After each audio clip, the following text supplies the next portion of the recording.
Bueno, entonces chicos, hoy lo que quiero que discutamos es un poco lo que ustedes han estado trabajando de forma independiente, han estado leyendo acerca de la reforma protestante, de lo que hizo Martín Lutero en ese proceso.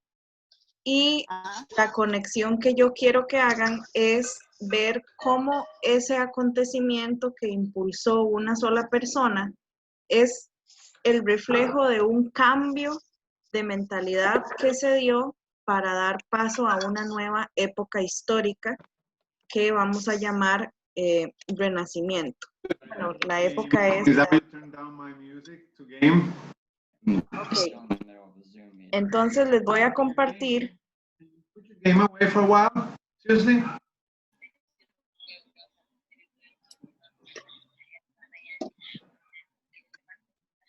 La pantalla para que observemos las imágenes y veamos, o sea, pensemos en lo siguiente. Entonces, esta es la idea principal, ¿ok? Podemos observar que en la época medieval, ¿qué es lo que nos dice esta imagen de todo lo que ustedes ya han sabido? Y estoy calificando participación, chicos, para los que siempre están en silencio. Yo considero que en esas épocas, como muchas personas lo decían, el clero y la iglesia y, o sea, el cristianismo dominaba la mentalidad de muchas personas, lo cual hace que haya muy poco desarrollo y mucha mentalidad cerrada, que en la edad, bueno, en el tiempo, en el camino al Renacimiento, Martín Lutero intenta cambiar. Exactamente. Entonces, hay un concepto aquí que es, bueno, una palabra que se utiliza para explicar esto que está representándose en esta imagen, que es teocentrismo, ¿verdad? Y eso significa ¿Cómo se llama? teocentrismo. Teo es Dios, es una raíz que lo que significa es Dios. Entonces, esta imagen representa el papel tan importante que tenía la iglesia y específicamente Dios en todos los aspectos, en la política, en lo económico, ¿verdad? En la vida, en la sociedad en la que se desenvolvían las personas. Ahora, la idea de esta clase es ver cómo esto que está representado en esta imagen, que este es Martín Lutero, Publicó sus 95 tesis. exactamente, él escribió 95 tesis. ¿Qué significa Basada. eso?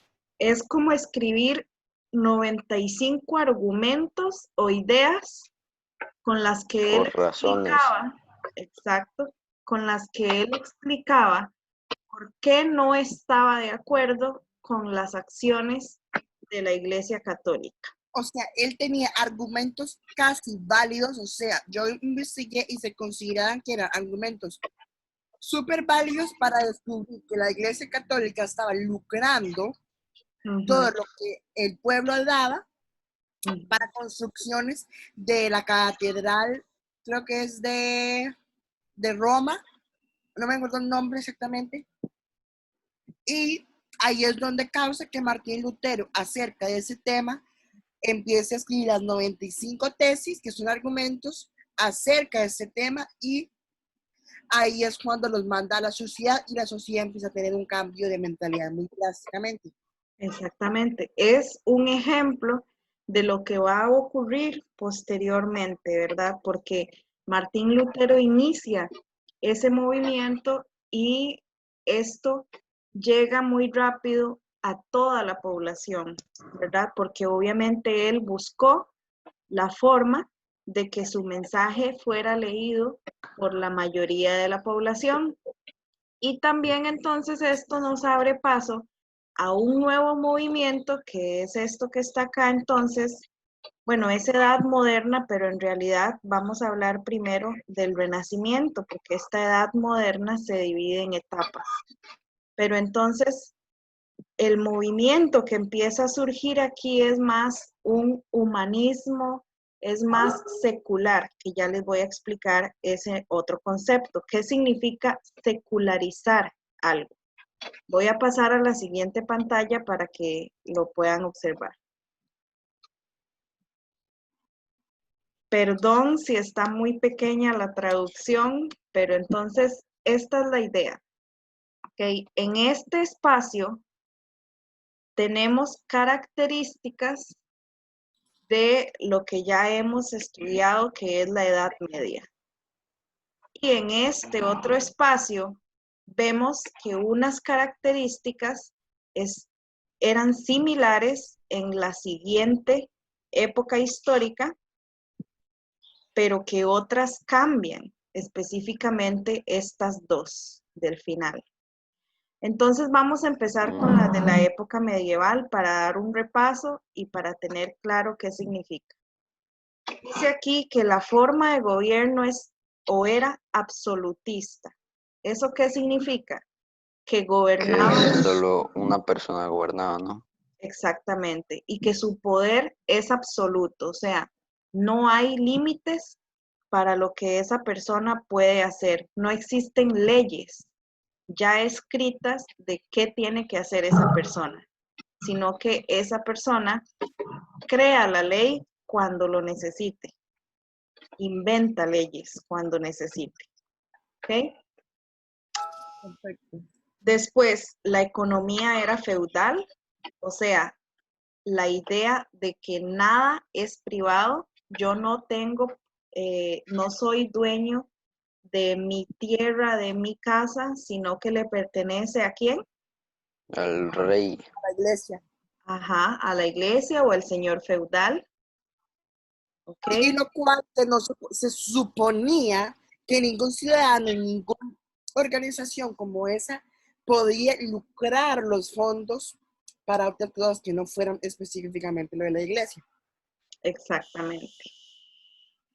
Entonces, de cierta forma se veía como un favor del señor feudal que me diera a mí una casa donde vivir y tierra donde sembrar. Entonces, la tercera idea es el teocentrismo.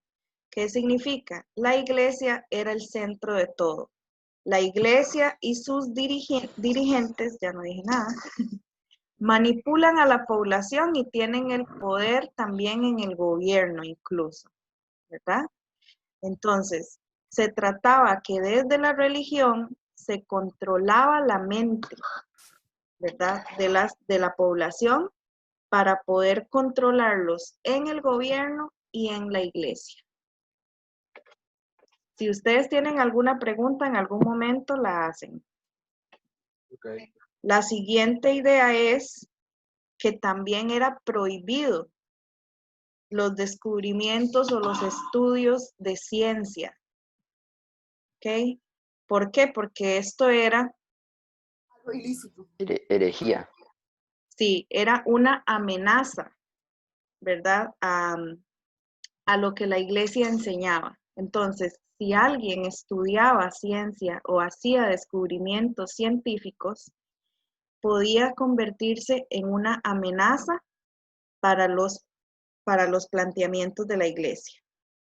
También lo llamaban brujo para que la gente lo persiguiera y lo matara. Por supuesto. Y también el arte, ¿verdad? Las únicas obras de arte en ese tiempo eran pinturas o, bueno, creaciones relacionadas a ¿cuál tema? A la religión. Gótico. A la religión, exactamente. Sí, que recuerdan que ahí se dieron varias expresiones, el estilo romántico y el estilo gótico, ¿verdad?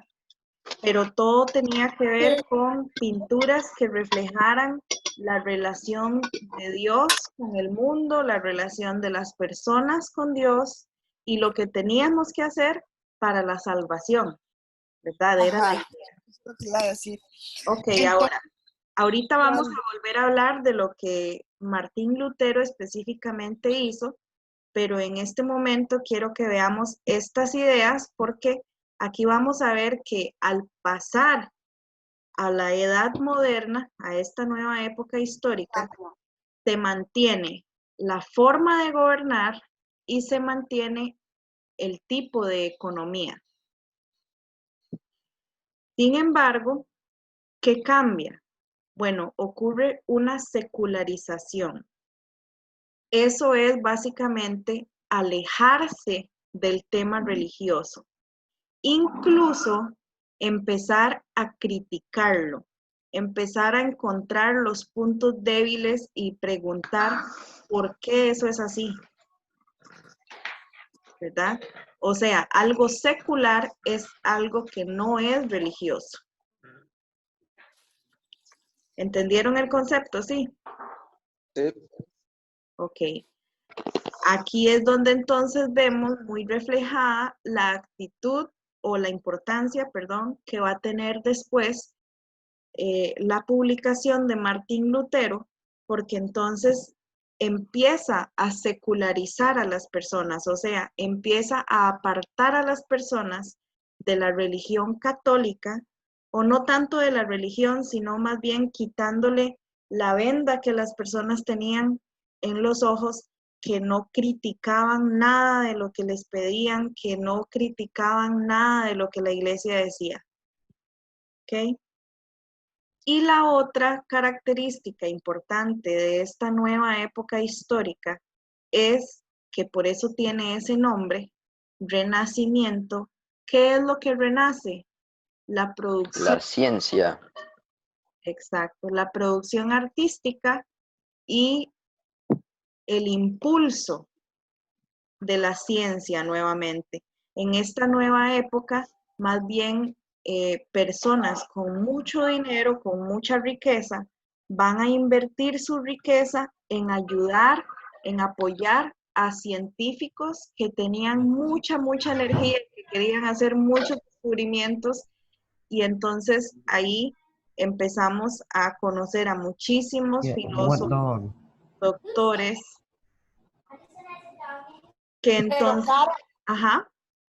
Cuando Martín Lutero descubrió eso, no, o sea, fue en Alemania donde él descubrió eso, lo de las 95 tesis, Ajá. y que se suponía, como usted mencionaba, que para él la Iglesia Católica estaba comprando a las personas para llevarlos a la salvación. Entonces, ahí vemos cómo hay una mentalidad tan cerrada y tan específica a eso. Exactamente, o sea, la principal crítica de Martín Lutero era las indulgencias, esa es la palabra, ¿verdad?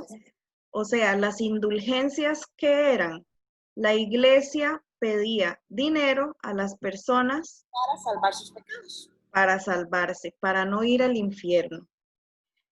Y además, Martín Lutero fue testigo y se dio cuenta de mucha corrupción que había en la iglesia y de que muchos de los sacerdotes y personas relacionadas con la iglesia cometían los mismos o peores pecados que la iglesia decía que el pueblo no podía hacer o por los que la iglesia estaba cobrando. ¿Ok? Entonces, ¿cómo a qué me refiero ahí? Prostitución, por ejemplo. Muchos de los clérigos, o sea, los encargados de las misas y estas reuniones religiosas, eran los mismos que contactaban a muchas prostitutas. Y entonces Martín Lutero se dio cuenta de esto y dijo, un momento, si un ciudadano comete ese pecado, le cobran un montón de dinero para salvarlo de ese pecado. Y los mismos dirigentes de la iglesia están cometiendo esos pecados. Entonces, él lo que hace básicamente es empezar a estudiar y estudiar y estudiar la Biblia, porque al principio él no era religioso, él estaba estudiando para ser abogado, y él estudia mucho la Biblia, y con ese estudio descubre descubre que la Biblia o las escrituras no decían nada de lo que la Iglesia Católica estaba haciendo. ¿Y cuál fue el resultado de Martín Lutero después de esa publicación? Se crea una división en la Iglesia cristiana. Entonces, por eso hoy en día en el Hay cristianismo, católica y evangélica, ¿no? exactamente, exactamente. Ajá. Por eso hoy en día hay dos versiones de cristiano, el cristiano católico y el cristiano protestante o evangélico, que básicamente es la separación que hay a partir de lo que hizo Martín Lutero. Entonces, cuando Martín Lutero estaba en Alemania, ¿qué le puedo decir? Expresando esto en diferentes países como Suiza y Francia, Carol, ya se estaba conociendo esto y la gente ya se está dando cuenta. Por Porque supuesto. específicamente se generaba en Europa Occidental, o sea, Italia, Alemania, no, perdón, en Europa Occidental y en los países cercanos a los Países Bajos. Sí, lo que Martín Lutero hizo inició en Alemania, pero rapidísimamente se expandió al resto de Europa. Y eso fue gracias a la... Todo Alemania lo sabía y en un mes toda Europa ya lo conocía y ahí es cuando empiezan las guerras contra él. Uh-huh. ¿Qué papel cumple en este proceso la imprenta? Ian.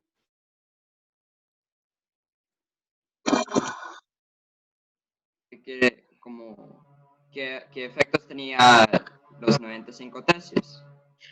Sí, o sea, ¿cómo impulsó la imprenta a Martín Lutero para ser conocido en el resto de Europa?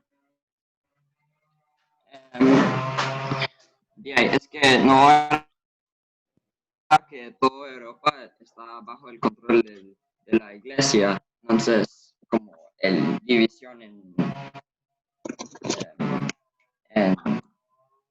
Alemania como afectó a el resto de Europa. Casi Yo no se no estoy escuchando muy escucha. bien. ¿Es que alguien te la estoy cortando? ¿O soy yo? No, no se escucha Es el mucho. micrófono, creo. Sí, es el micrófono. Bueno, recuerden que la imprenta en este Era el momento, medio de comunicación. exacto, no era como decir una impresora así como lo que pensamos hoy, ¿verdad? No, La imprenta tenía era que poner como placas con letras, que uno ¿verdad? ponía como una por una y después la Ajá, barnizaba con el tinte y exacto. era una máquina súper grande. Ajá. Una Entonces, placa donde se ponía tinte y se prensaba el papel y ahí entonces se grababan las letras. Pero obviamente sí era más rápido que escribir a mano.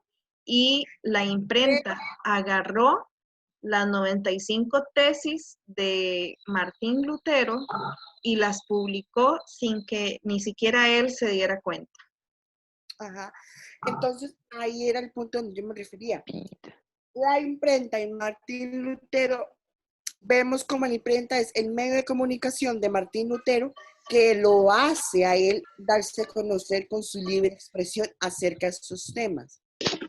Entonces, durante todas estas épocas vemos como los medios de comunicaciones están influyendo en el cambio, porque en la Edad Media, recordemos que los medios de comunicaciones eran prohibidos. Ahí nos vemos al arte y también a la ciencia, porque se hacían investigaciones tan profundas que se daban a conocer todas las cosas ilícitas que hacía la Iglesia Católica y Ajá, cristiana. ajá. ¿Alguien más que quiera comentar?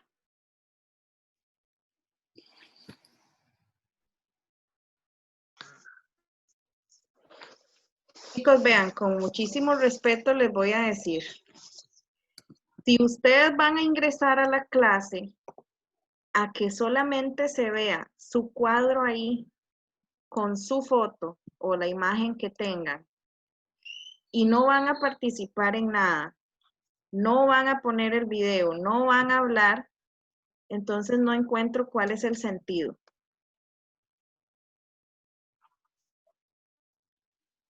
¿Ok? Recuerden que cuando se hace clase sincrónica es para no asignar una tarea. Y si yo vengo a la clase sincrónica y nadie participa, o sea, con respecto de los que sí han estado ahí atentos participando, si no participan, ¿cómo puedo yo tener constancia de su trabajo en el día de hoy? O sea, solamente por ingresar, no.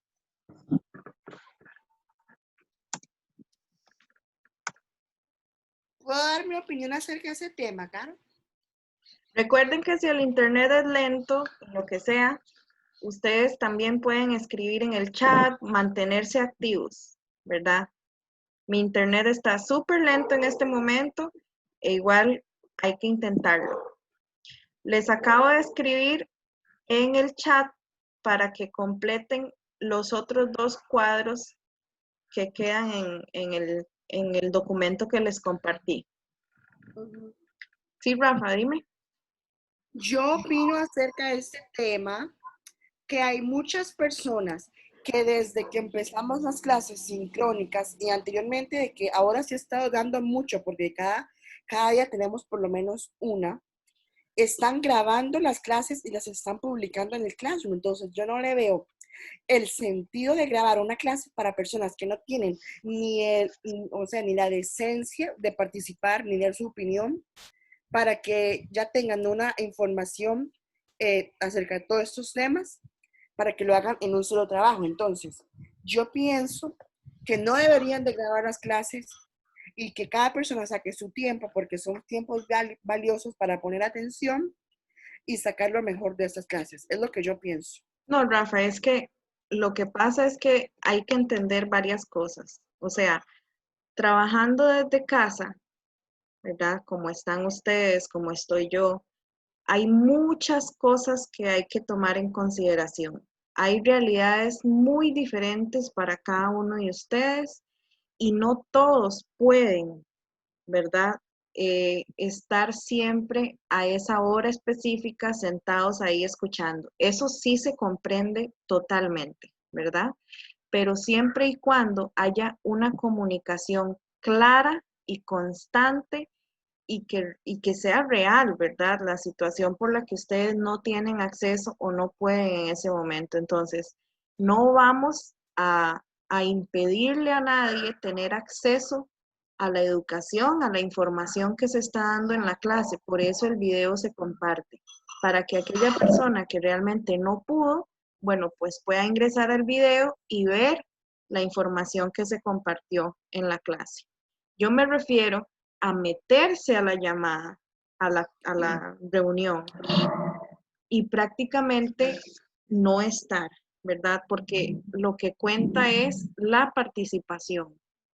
Ustedes supieran el montón de esfuerzo que se hace para, por ejemplo, crear esos materiales, compartirlos, traducirlos, o sea, es bastante trabajo. Entonces, lo que uno mínimo solicita es la participación activa de ustedes en el proceso. ¿Ok? Eso es todo, pero obviamente que cuando pasan situaciones donde ustedes tienen alguna dificultad, pues no hay ningún problema. Eso simplemente se comunica, pero se comunica bien y a tiempo. ¿Ok? Bueno, Rafa, ahorita te mando un mensaje con respecto a lo de lo otro, Ajá. porque ya nos extendimos mucho. Entonces, sí, entonces ahorita le mando ese mensaje